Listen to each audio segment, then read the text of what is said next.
এখন আমাদের টিউশনে পাজল হবে বোর্ডে। তো যাই হোক, আজকে আমাদের বিষয় হচ্ছে পাজেল। তো তার আগে আমাদের ছাত্রছাত্রীদের একবার হাই করে দিতে বলবো। তো চলো, আজকের বিষয় হচ্ছে পাজেল। তো একের দাগে আছে এ ডি বি সমান হচ্ছে 7, তারপর হচ্ছে ই এ সি সমান হচ্ছে 9, তারপর হচ্ছে এ বি সি ডি সমান কত হবে। তাহলে এদিকে দেখো, এ মানে কি 1, বি মানে 2, আর সি মানে 3, আর ডি মানে 4। তাহলে 2 এর আগে 3, 3 3 6, আর 6 আর 4 কত 10 হয়ে যাবে, হবে নাই?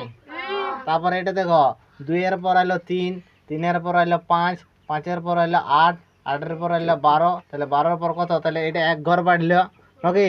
এটা 2 ঘর বাড়লো, এটা 3 ঘর বাড়লো, এটা 4 ঘর বাড়লো, আর এটা দিলে 5 ঘর বাড়বে। তাহলে 12 আর 5 কত 17 হইলো। তারপরে এটা দেখো 4 8 16। তাহলে 4 এর ডবল 4 এর ডবল কত 8, 8 এর ডবল 16, 16 এর ডবল কত 32 হইলো। তারপর যে তোমার মামার একমাত্র বোন তোমার কি হবে?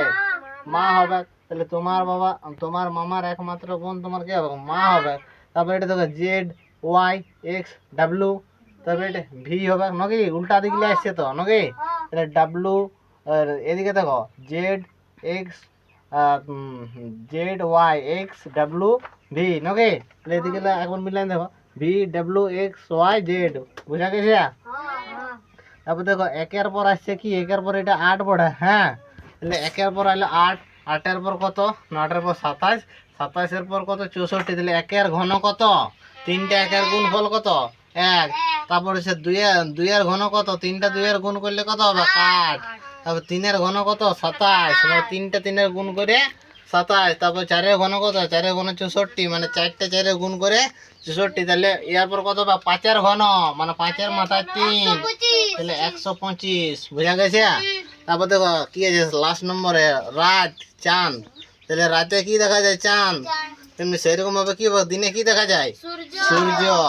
তাহলে বুঝা গেছে? সবাই বুঝতে পারলে তো? তো যাই হোক, আজকে জিকে মানে পাজেলের সেশনটা এখানে শেষ করা হইলো। বাই বন্ধুরা, ইয়ারও বাই করে দিবে।